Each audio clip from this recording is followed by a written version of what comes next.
Amante Padre Celestial, te agradecemos porque en tu gran misericordia nos tienes con vida y con salud esta tarde y nos has invitado por medio de tu Espíritu Santo para regresar a esta reunión, a seguir estudiando tu palabra y escuchando lo que tu Espíritu Santo que quiere enseñarnos. Gracias también, Señor, porque nos has dado la palabra en nuestros propios idiomas. La has protegido y la tienes para con nosotros hasta el día de hoy.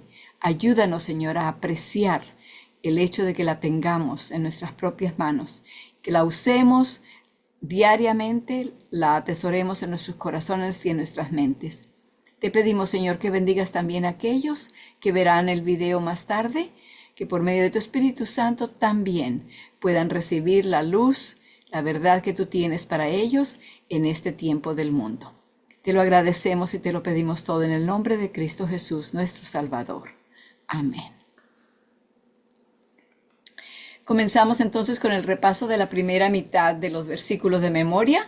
Así que el primero es Mateo 1:21 y dice, llamará su nombre Jesús porque Él salvará a su pueblo de sus pecados. Esa palabra chiquitita, háganle el énfasis, de sus pecados, para que siempre recordemos que no es como muchas personas creen, que es simplemente como nos vino a salvar y es por su gracia, podemos seguir haciendo lo que querramos hacer, que ya la gracia del Señor nos cubrió.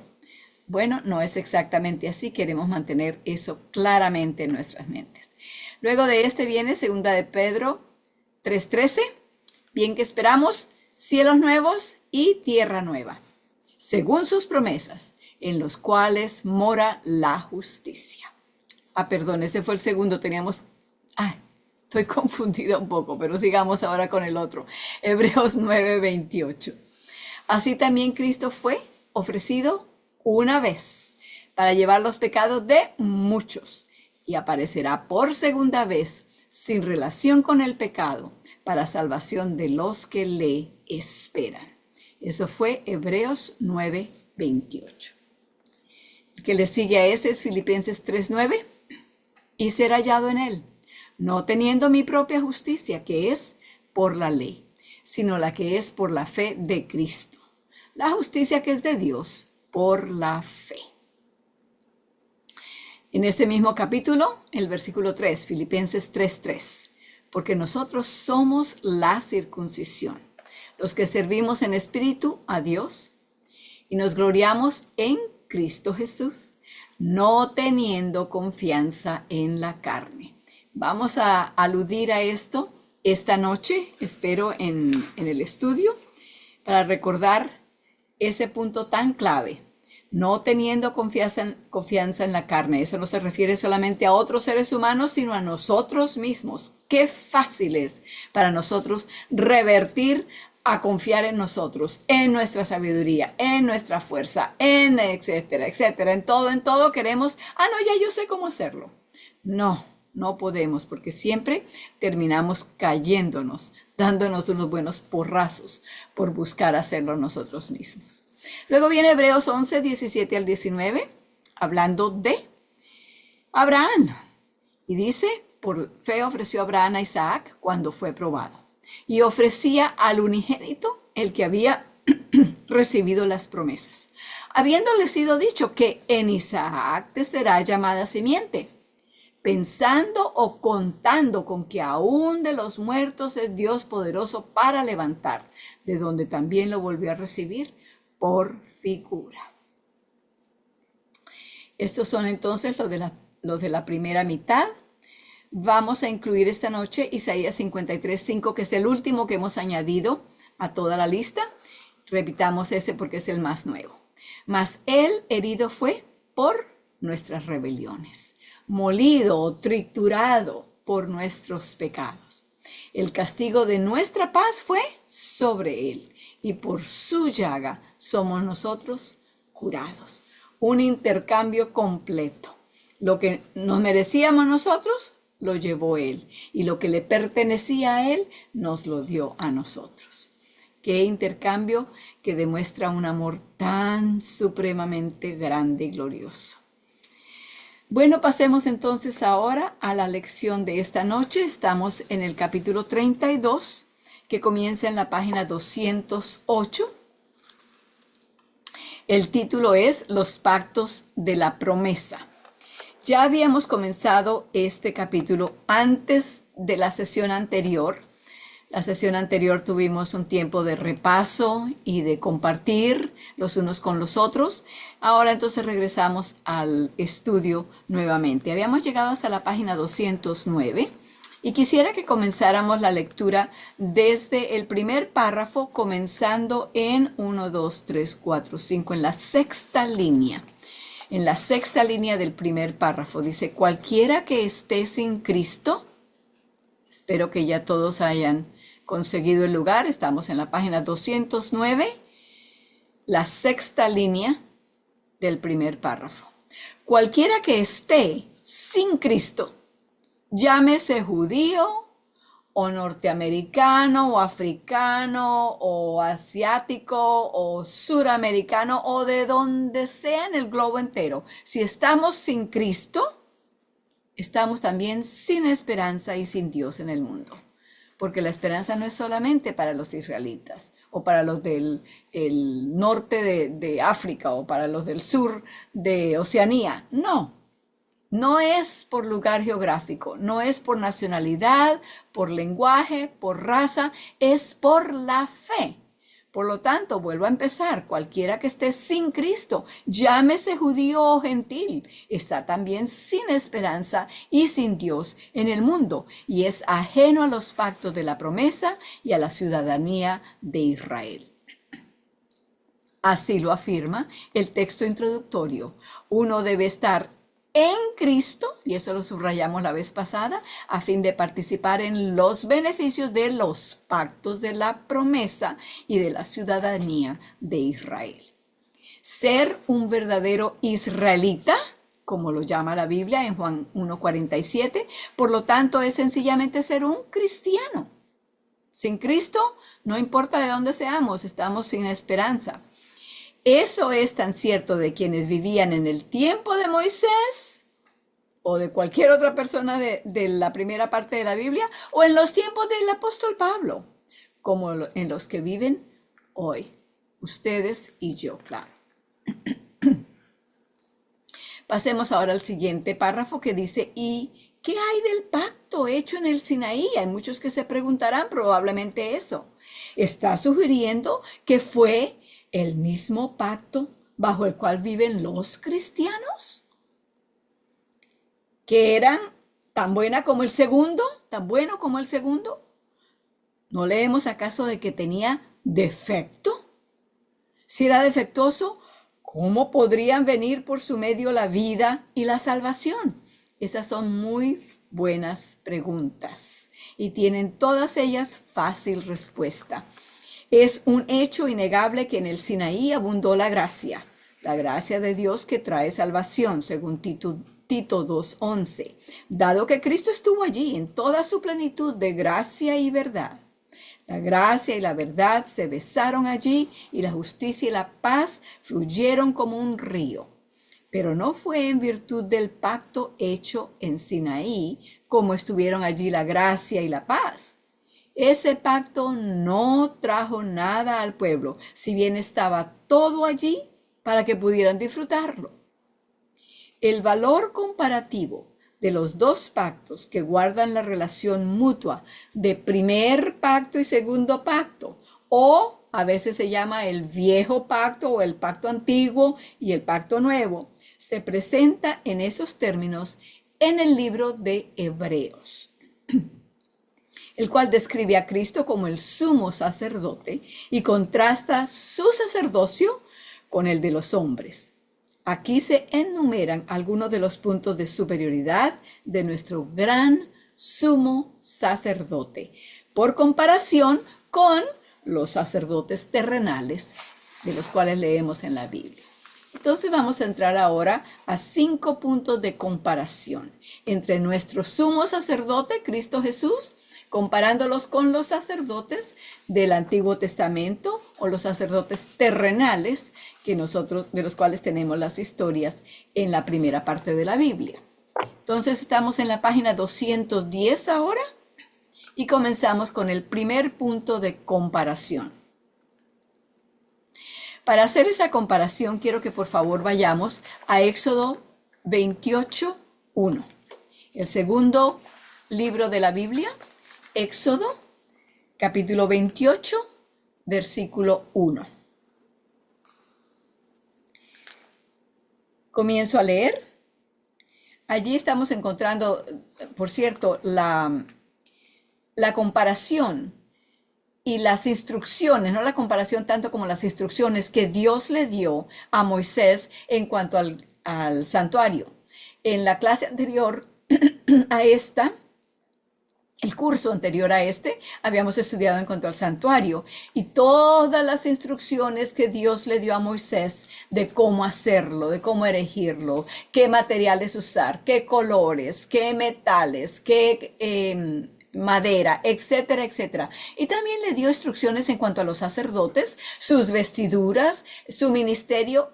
Todo eso tenía. Y de eso está hablando aquí en el capítulo 28. Vamos a leer solamente el primer versículo. Éxodo 28:1. Y tú, está hablando a Moisés, allega a ti a Aarón, tu hermano, y a sus hijos consigo, de entre los hijos de Israel, para que sean mis sacerdotes. A Aarón, pongan atención a estos nombres, porque los vamos a encontrar en otros lugares esta noche en el estudio. Aarón, Nadab y Abiú, Eleazar e Itamar, hijos de Aarón. Entonces allí tenemos que estos eran las personas, miembros de la población de Israel, las cuales Dios le instruyó a Moisés que debía hacer de ellos los sacerdotes. Ahora vamos a el capítulo 29, Éxodo 29, versículos 1. Y luego pasaremos a otros, ya les diré cuáles. En el versículo 1 dice, y esto es lo que harás para consagrarlos. Está hablando nuevamente de Aarón y sus hijos. Para que sean mis sacerdotes. Toma un becerro de la vacada y 2 carneros sin tacha, y luego le dice qué debe hacer, etcétera, etcétera. Vamos al versículo 35 de ese mismo capítulo. Versículo 35 dice, así pues harás a Aarón y a sus hijos, conforme a todas las cosas que yo te he mandado. Por 7 días los consagrarás. Ya vimos que en el versículo 1 del capítulo 29 decía que para consagrarlos, aquí también los consagrarás. Luego vamos al versículo 44. Dice, y santificaré el tabernáculo del testimonio y el altar. Santificaré asimismo a Aarón y a sus hijos para que sean mis sacerdotes. Entonces notamos allí que en las instrucciones que Dios le da a Moisés en cuanto a los sacerdotes, le da los nombres, el nombre de Aarón y los hijos de él, y también le dice lo que debe hacer para. Y hay 2 palabras allí en el capítulo 29, versículo 1 dice para consagrarlos. Háganle un círculo a esa palabra, consagrarlos. En el versículo 35 también decía, los consagrarás. Y luego en el versículo 44 dice, yo los santificaré. Esas palabras, santificar y consagrar, quieren decir que es hacer algo venerable por la presencia o contacto de lo que es santo. Eso es lo que significa consagrar y santificar. También significa, de hecho, ser apartados, ser separados. Entonces Dios estaba separando, consagrando, santificando a Aarón y a sus hijos para este ministerio de ser los sacerdotes y Aarón el sumo sacerdote. Entonces ahora leamos el primer punto de comparación allí.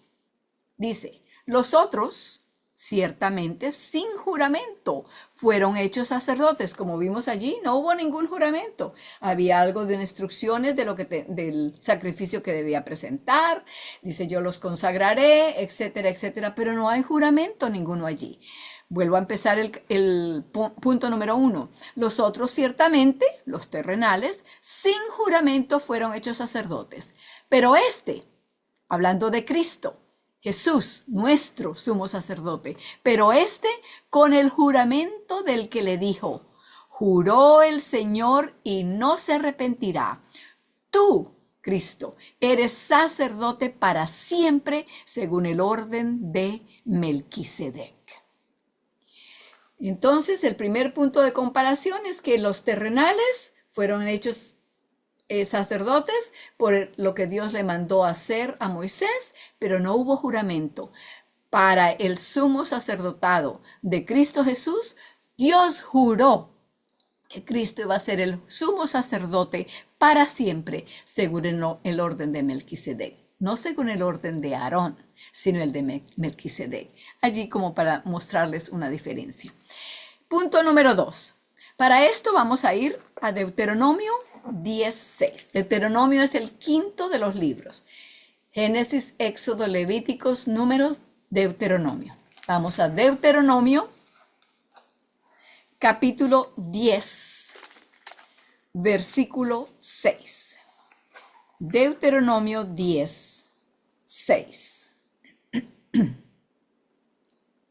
Janet los está poniendo también en el chat, si alguno necesita seguirlo de allí. ¿Ok? Deuteronomio 10:6. Dice, después partieron los hijos de Israel de Beerot Bene Jacán a Moserá. ¿Allí qué sucedió? Allí murió Aarón y allí fue sepultado. Y en lugar suyo tuvo el sacerdote ¿quién? Su hijo Eleazar. ¿Se acuerda que leímos ahí al principio? Dios mencionó, llama, aparta a tu hermano Aarón y a sus hijos y le dio el nombre de los hijos. Para que no hubiera ninguna confusión en cuanto a esto, le dijo el nombre de cada uno. Y aquí está, muere Aarón y ¿quién llega a ser ahora el sacerdote? Su hijo Eleazar toma su lugar, en lugar suyo tomó el sacerdocio. Ahora vamos a Josué. Sigan después de Deuteronomio, el siguiente el siguiente libro es Josué. Vamos al último capítulo de Josué, Josué 24, y el último versículo, 33. Josué 24, 33.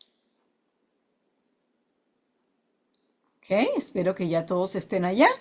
Josué 24, 33 dice, también murió Eleazar, hijo de Aarón, al cual enterraron en el collado de Fenés, su hijo, que le fue dado en el monte de Efraín. Entonces aquí vemos el récord, está el registro de que tanto Aarón murió como su hijo Eleazar, que fue el que quedó en su lugar. Eleazar también murió y era el hijo de Aarón y quedó en su lugar su hijo. Así era como seguían después. Entonces vimos allí quiénes habían sido los hijos y qué sucedió tanto con Aarón como el hijo Eleazar. Vamos ahora al punto número 2 en la página 210 del libro. La comparación allí ahora. Eran sacerdotes durante un periodo breve, los sacerdotes mundanales, ¿verdad? Debido a que por la muerte no podían continuar. En Hebreos 7:23 dice así, haciendo necesaria su continua sucesión. Pero Cristo, por cuanto permanece para siempre, tiene un sacerdocio ¿qué? Inmutable, quiere decir que no termina, es sin fin. Los sacerdotes terrenales ejercían su sacerdocio por tanto tiempo como vivían, pero su vida era breve. También Cristo continúa su sacerdocio mientras viva, pero Él permanece para siempre.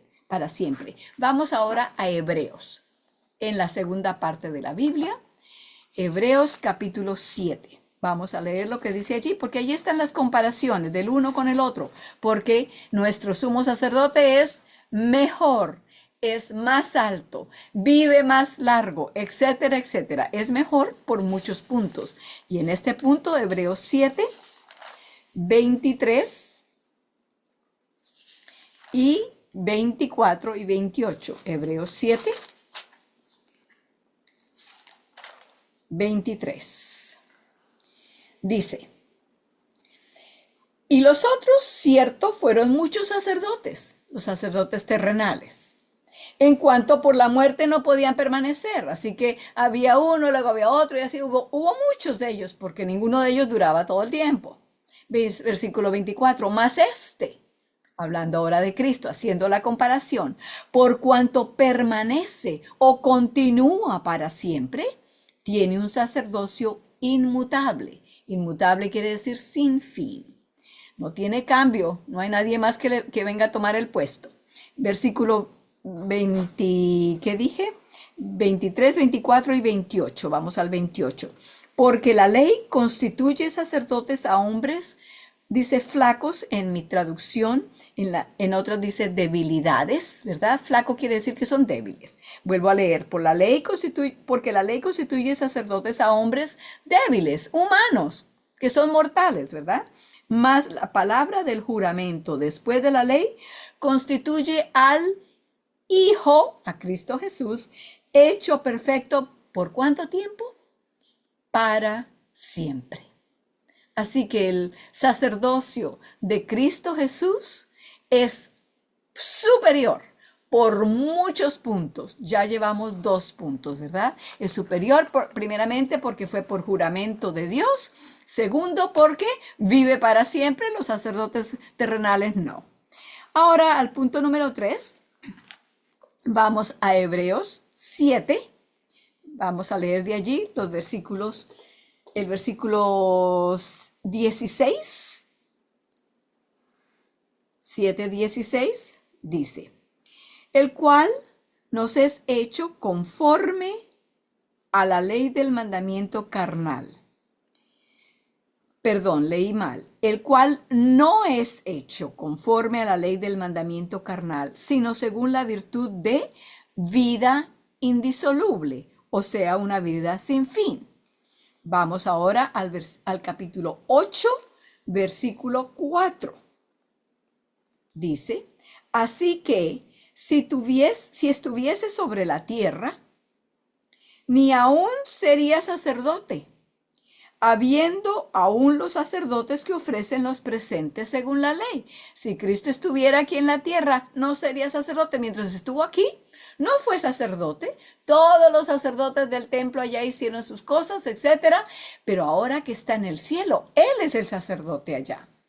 También vamos a leer en Hebreos 7, 25. Versículo 25 dice, por lo cual puede también salvar, ¿por cuánto tiempo? Eternamente a los que por Él se allegan a Dios, viviendo siempre para interceder por ellos. La palabra eternamente allí es una palabra que en la Biblia en inglés es traducida no eternamente, sino completamente. Pero verdaderamente, cuando se piensa en los dos términos, hay que entenderlos de la misma manera, porque eternamente, como es eternamente, puede entonces salvarnos completamente. No nos va a faltar, más bien nos sobra, vive antes que nosotros y después que nosotros, ¿verdad? Mucho más tiempo que nosotros. Entonces, por eso Él puede salvarnos eternamente y completamente. Vamos a leer ahora el punto número 3 del libro. Los sacerdotes levíticos eran constituidos conforme a la ley meramente humana. Hebreos 7:16. Su sacerdocio era solo externo, en la carne. Podían tratar con el pecado solamente en su manifestación exterior, lo que es menos que nada. Pero Cristo es sumo sacerdote según el poder de una vida indestructible, sin fin. de acuerdo con Hebreos 7:16, una vida capaz de salvar eternamente o, como acabamos de decir, completamente. Cristo ministra la ley en el Espíritu. Quiero entonces aclarar un poco más este punto. Noten ustedes que los sacerdotes levíticos o carnales, terrenales, ellos solamente podían lidiar con el pecado en su manifestación exterior. Igual que un juez. Un juez se sienta en la corte y dice, ok, usted como cometió tal delito, entonces de acuerdo con la ley, tiene que pagar tanto en multa y tiene que pasar tanto tiempo en la cárcel. Pero ese juez no puede cambiar el corazón de esa persona que cometió ese delito.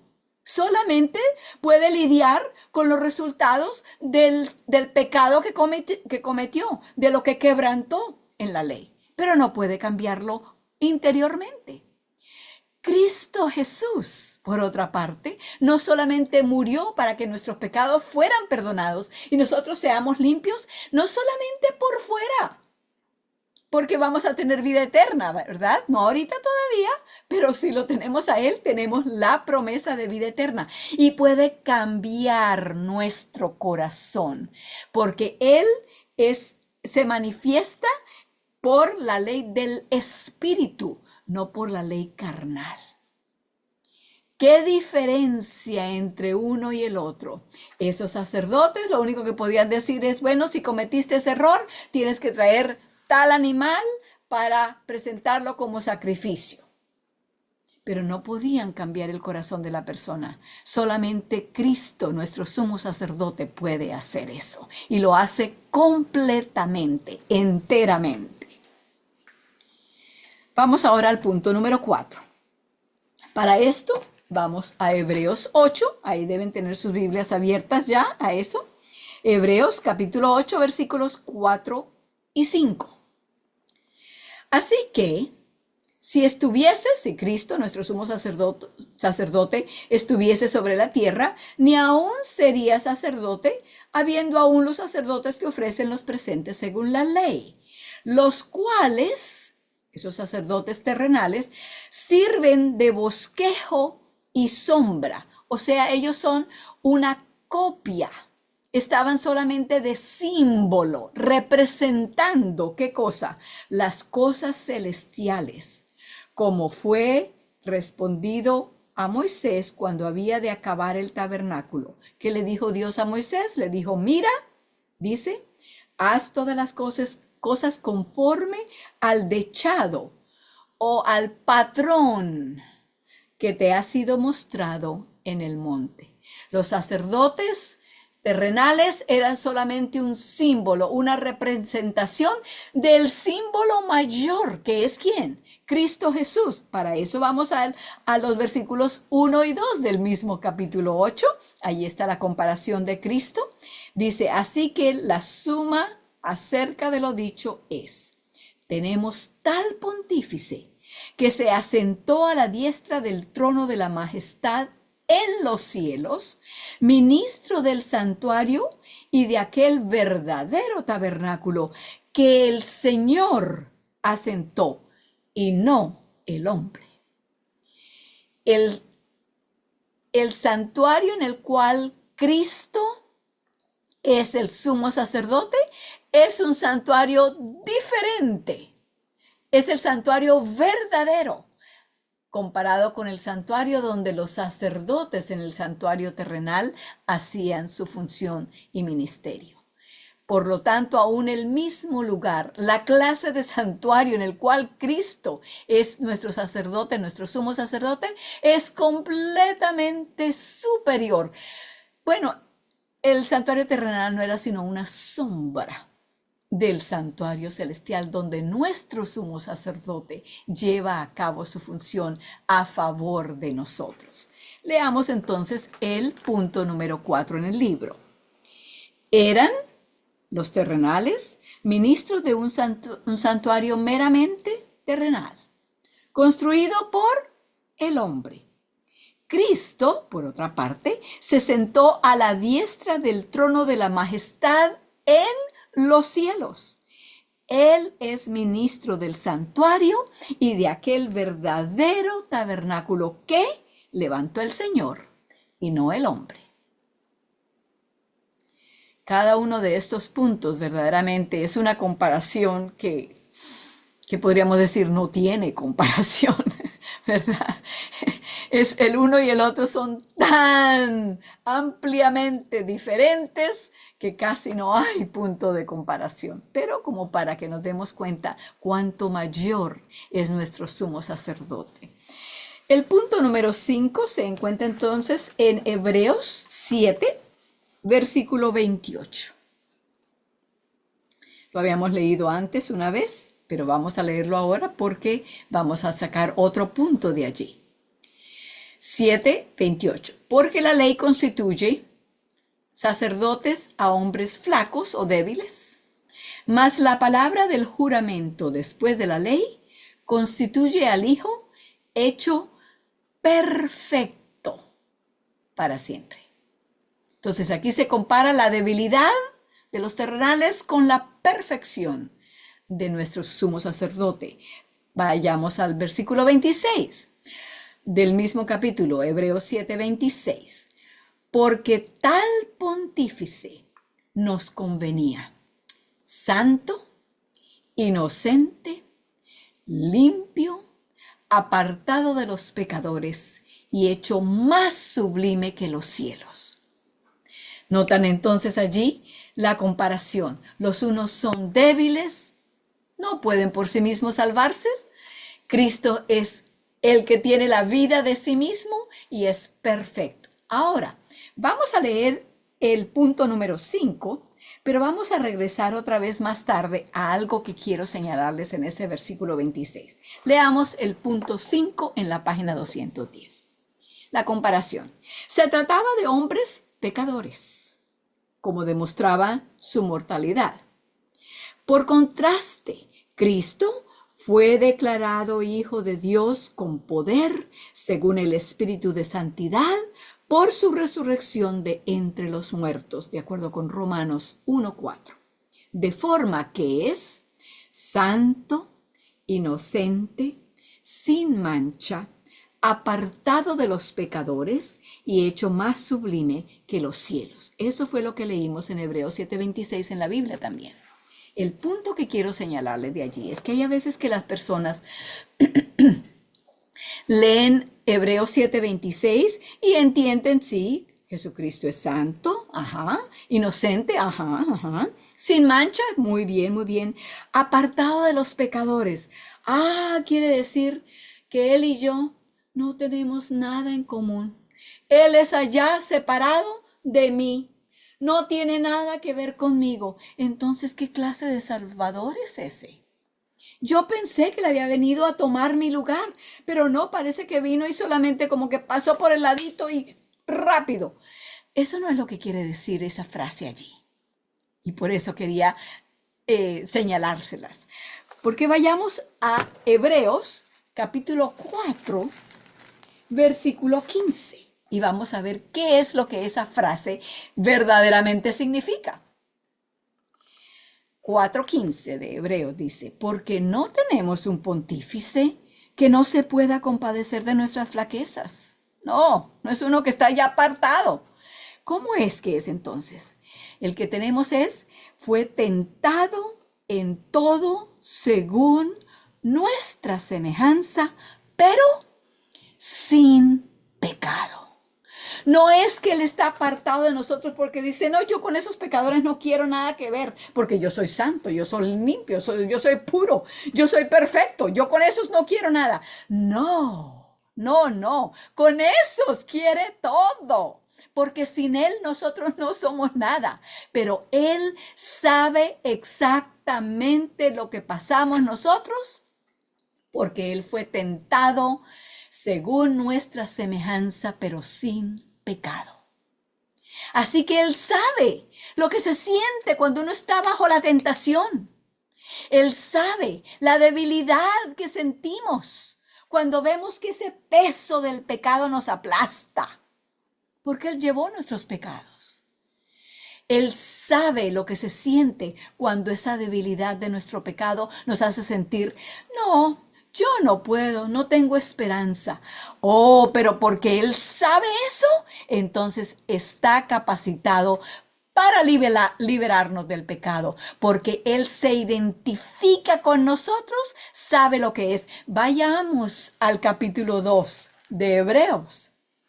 El último versículo del capítulo 2, y allí nos explica cuál es el valor que tiene el hecho de que Él fue tentado como nosotros, pero sin pecado. Dice, porque en cuanto Él mismo padeció siendo tentado, ¿qué es lo que eso lleva consigo?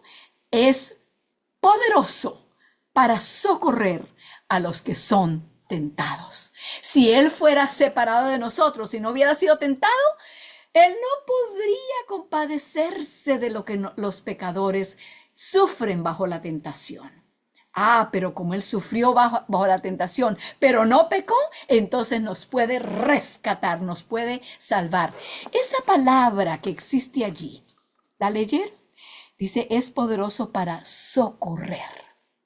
Bueno, socorrer significa auxiliar, significa ayudar, pero llegué a conocer otro significado además de esos que la palabra socorrer tiene.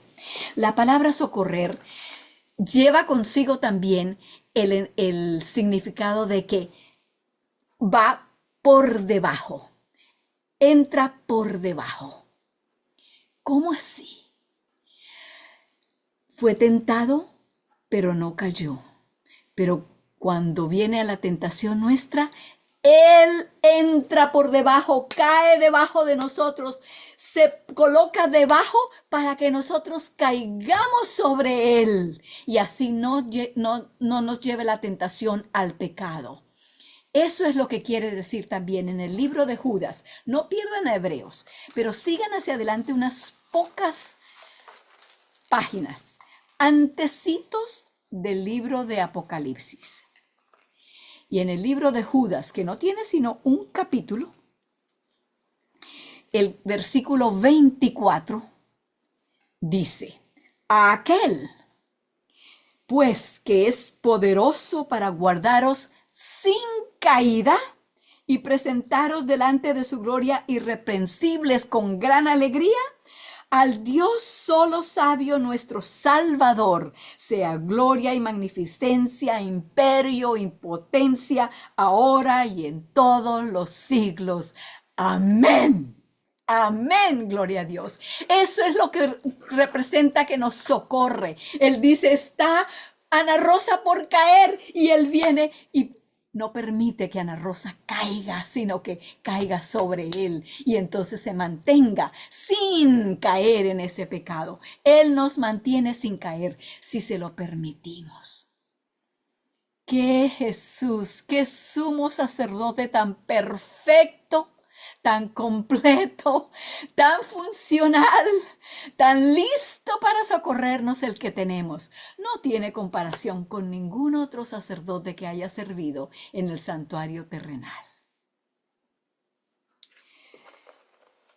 Punto número 5 fue ese, el último, y ahora entonces vamos al último párrafo de la página 210. Dice, por tanto, Jesús es hecho fiador de un mejor pacto. Iremos, allí tiene un asterisco, iremos a ese un poquito más tarde. Sigamos leyendo. El pacto del que Cristo es ministro es tanto mejor que aquel del que los sacerdotes levíticos eran ministros, siendo que el ministerio de estos surgió solamente tras el pacto hecho en el Sinaí. Eso equivale a decir que el pacto en el que Cristo ministra como sacerdote es, y ahora tengan sus lápices o lapiceros listos para poner unos números, porque aquí hay siete puntos que nos demuestran que porque nuestro sumo sacerdote es mejor que cualquier otro sacerdote, su ministerio, el pacto que tenemos por medio de él, es superior también. ¿Por qué es mucho mejor? Primero, es mucho mejor que el pacto que viene del Sinaí en la medida en que Cristo es superior al hombre. Entonces el pacto es mejor porque es por medio de él que es Dios, no hombre. Punto número 2, el cielo superior a la tierra. Punto número 3, el santuario celestial es superior al terrenal. Punto número 4, en la medida en que las obras de Dios son mejores que las obras de la carne. Punto número 5, la ley del Espíritu de vida en Cristo Jesús es mejor que la ley meramente humana. Punto número 6, la vida eterna es mejor que esta otra descrita como neblina, que se aparece por un poco tiempo y luego se desvanece, ¿verdad? Así en nuestra vida. La tenemos por unos años y luego se desvanece. Eso viene también de Santiago 4:14. Y el séptimo es, el juramento divino es mejor que la palabra del hombre. Así que tenemos un mejor sumo sacerdote superior, altamente superior. Y debido a eso, entonces, tenemos como resultado, por 7 puntos mayores también, un mejor pacto, un pacto mayor, superior. Para terminar, vamos a la parte final del capítulo en que estamos, en la página 217. Allí está la explicación para ese asterisco. El asterisco estaba después de donde dice, por tanto Jesús es hecho fiador de un mejor pacto. Entonces, vamos a leer esa nota. Algunas versiones antiguas de la Biblia traducen testamento en lugar de pacto. Ambas palabras proceden de un mismo término o voz griega. En algunos sitios se ha traducido como pacto y en otros como testamento. Dado que la traducción se ha hecho a partir de lo que en hebreo se llama siempre pacto, esa es la palabra que debiera preferirse a fin de evitar confusiones. Es un pacto, es mejor llamarlo pacto que testamento. Claro, esto viene y algunos de ustedes posiblemente en el grupo conocen algo del inglés o otro lenguaje y saben cómo los lenguajes en algunas cosas se presta para traducirlos literalmente y prácticamente las palabras y los términos son iguales, pero hay otras palabras y otros sentidos que no es lo mismo, aunque vengan de la misma raíz, porque así evoluciona el idioma, ¿verdad? Entonces, quiero recomendarles lo siguiente, que lean el Salmo 106 y lo preparen para la próxima clase, porque bajo eso vamos a estudiar las diferencias que se presentan allí. En la página 215 leo lo siguiente, una lección de confianza.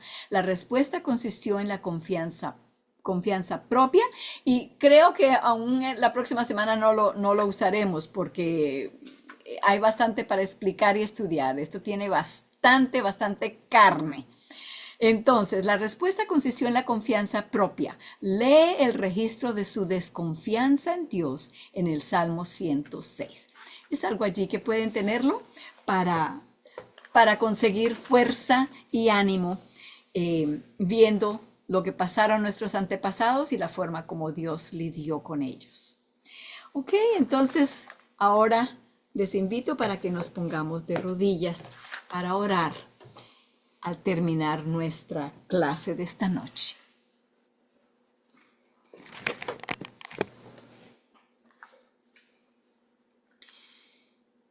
Bendito Padre Celestial, te agradecemos por la información que has dejado para nosotros. Lo que tú nos has dejado por escrito y has permitido que lo tengamos aún hoy, son las cosas que nosotros necesitamos, son necesarias para nuestra salvación, son necesarias para que comprendamos el Salvador y su amor en ir a ese sacrificio a favor nuestro.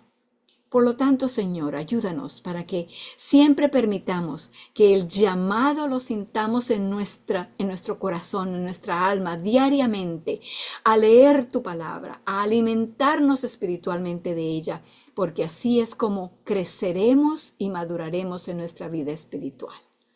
Gracias, Señor, por este sumo sacerdote que has instituido, Cristo Jesús. No hay ningún otro ser humano, por muy bueno y amable y amoroso y misericordioso que sea, que llegue ni siquiera a ser comparado con nuestro sumo sacerdote celestial, Cristo Jesús.